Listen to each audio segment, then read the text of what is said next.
আসসালামু আলাইকুম, সবাই জানাই টিএস গ্রুপে স্বাগতম। আমি শ্রাবণ আহমেদ আপনার সামনে নতুন একটা ভিডিও নিয়ে হাজির। বর্তমানে আছি আমি আমার আন্টিরা বাড়িতে। আর আজকে সকাল সকাল ঘুম থেকে উঠতে গেছি গা।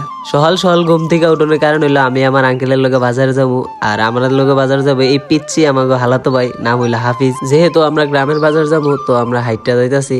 আমরা বাজারে আইলাম, হাফিজের আঙ্কেলে ধরে রাখছে যাতে ভিড়ের মধ্যে না হারাই যায়। সকালের বাজারে গ্রামের তরতাজা শাকসবজি পাওয়া যায়, দেখতেই পারতেছেন সবাই। হেরার অল্প যা শাকসবজি লইয়া দাঁড়াই লইছে। আর এন্দা দিয়ে হাফিজে ক্যামেরা দেখে একটা ফাট লইতাছে।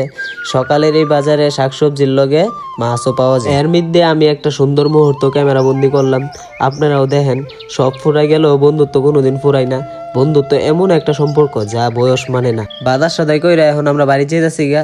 যেমন আইটটা আইসি আবার এমনই আইটটা যাইতাছি। আঙ্কেলের বাড়ি থেকে বাজারটা আবার বেশি দূরেও নেই, 4-5 মিনিট হইব। এই শীতের মৌসুমে আঙ্কেলেরা ধানের কাম করতেছে আর আমি মূলত আইসি ধান লোনের লেগে। ওই দান্ডি চইরা আমরা খেতে গেছি গা কাম করণের লাগিয়া। বাংলার এই প্রকৃতি যত দেখি ততই ভাল লাগে, আহা কি শান্তি। ধান খেতে সৌন্দর্য আর আশেপাশে প্রকৃতি সব মিলাই মন প্রাণ জুড়াই গেছে। আজকে হইলো শুক্রবার, জুম্মার নামাজ পড়তাম আইছি মসজিদে।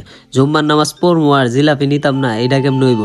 জিলাপি লোনের লাগে ভিড়ের মধ্যে ঠেলাঠেলি করতেছে। আর আমার খালাতো ভাই চিল্লা পাল্লা করতেছে তার জিলাপি লো দিনের লাগে। মসজিদ থেকে আয় আবার আমরা পড়ছি ধান জমানোর লেগে। ধান জমাইতাম আইসে আমি, আন্টি আর আমার খালাতো ভাই। আন্টি পাউরি দিয়ে ধানটি জমাইতেছে। আর আজকের ভিডিও এই পর্যন্তই। আল্লাহ হাফেজ।